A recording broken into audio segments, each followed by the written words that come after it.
Yeah, so a couple of questions and about the current situation. Dr. Ihsanoglu, thank you so much for joining us, and you are one of the key persons who played an important role in the Islamic countries. You've been like leading Islamic organization of Islamic countries over the 10 years and been one of the most active person in Islamic countries. And as you know, the recent days, there was like weeks, there was an escalation of the situation again in Azerbaijan territories. But this was the first time that it was not only in NagornoKarabakh disputed territory, but it is by their side, but it's also in Toulouse, which is like far away from the NagornoKarabakh. And what's happening? Like, you know, why they are doing like, because everyone is like so worried about COVID-19. I think they are seizing an opportunity which they were looking for a long time. Because if we look to the occupation and the grasp of land of the mountainous Karabakh territory, it has took several steps. And now with the new step, it looks that they are having a long-term plan to get this land, which originally belongs geographically and historically belongs to Azerbaijan. For the last 30 years, almost 3 decades, I'm watching the situation. And we know that the whole world and the world organizations, starting with Security Council resolutions, United Nations General Assembly resolutions, Organization of Islamic Cooperation resolutions, OSCE, Organization of Cooperation, Security in Europe. And all of these institutions, organizations, intergovernmental organizations have repeatedly condemned the occupation of Karabakh by Armenia and called Armenia to comply with the United Nations Security Council resolutions, and they are not doing this. So I think it's time now to rethink the whole process, because if you are there for 30 years and not complying with the international mandate, then there should be other measures. And Minsk process has not been delivering results. All international organizations and players, they know that this is Azerbaijani land, and the people, around 1 million of these people has been displaced from their homelands, and they have been pushed out of their homeland. And this is infringement of international law and human rights.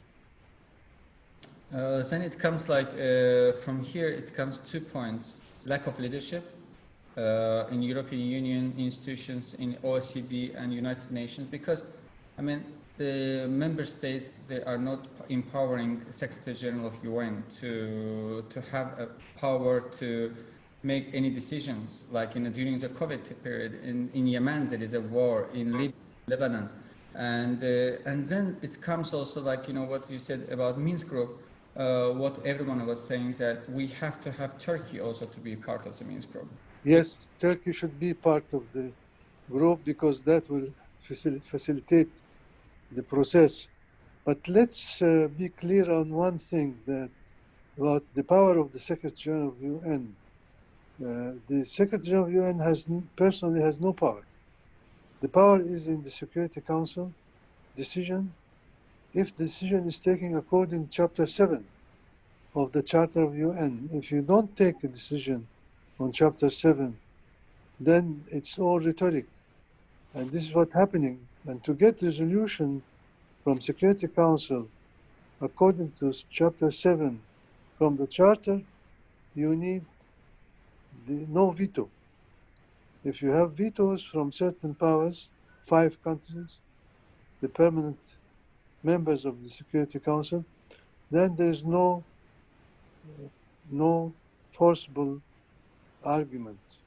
There's no deployment of grounds on the, and this is what is happening in Syria, this is what's happening in Libya, this what happening in Yemen, etc. Dr. Ihsanoglu, what do you think, like, what is the view of global powers for this region?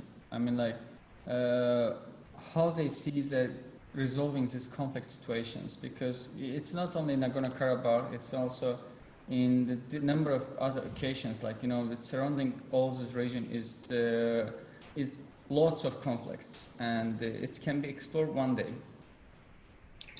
You see, there is a difference between conflict resolution and conflict management.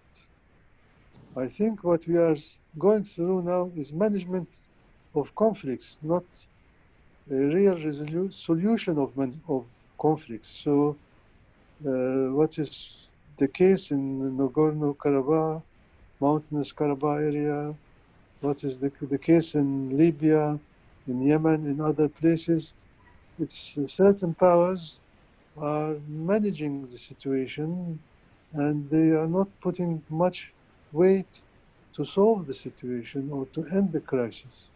Unfortunately, this is now the new game in the international theater. How do you think that envision what kind of dangers that the region can face, like in a coming decade? Well, I think if, particularly in the case of Azerbaijan and Armenia, if it is not settled peacefully, this will be always a potential for military conflict or potential for war. And I think the last attacks showed this very clearly, because this is historically, geographically, is an Azerbaijani land. By United Nations Security Council resolutions, For resolutions. It's resolutions, it is repeated resolutions, it is Azerbaijani land, and Armenia has to withdraw, and that this occupation is illegal, illegitimate. So the end might not be very peaceful one, I'm afraid to say. Yeah, I mean, because Which I don't like to happen, you see. we always prefer that conflicts like this better be solved peacefully, diplomatically. definitely. So we need to ask our partners and our colleagues to put more weight on the table. I mean, if we are coming, like, as a partners, like our institution, NGIC, which is, you are part of that NGIC, we've been doing our best. We provided support, like trying to engage everyone, members and the friends and the president, sending resolutions, but is it going to help, or is it having any effect or anything like that? That's a problem. And then we are coming up to another point is because this time where they attacked, that was towards the region, and it was 70 kilometers distance from the major oil and new strategic pipelines or strategic projects, which is going to go through Azerbaijan, Georgia to Europe. And is it that intentionally been, like, they've been trying to attack it and to have undermined? Because when the COVID, like when you have like a pandemic like COVID-19, every country is so busy with its own issues, and there's other countries like trying to mendel inside, like their own businesses, because everyone knows that no one is going to pay attention for that. This is true. This is true. Now everyone, not every nation, every person, every individual is more concerned about his own safety, about his own health. So what we're saying is true, the case. But of course, there is an important role to be played by NGOs and think tanks. Nizami Ganjavi Center is one of these active institutions, and I think the most important thing is to create international awareness about the right cause of Azerbaijan.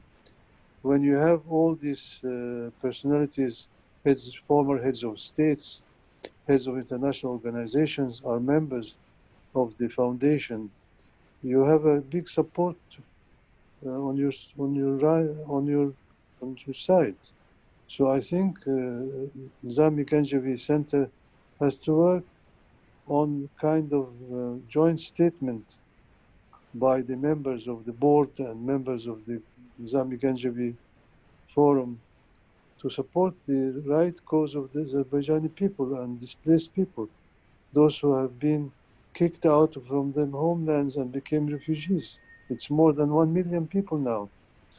They were about 700 something 30 years back. I don't know. Maybe they are more than 1 million now. So there should be a voice, strong and loud voice and clear voice of Nizami Ganjavi in support of Azerbaijan right cause. And I think that it was one of the strongest voice, because we had over 50 former leaders who joined, and very important and valuable people.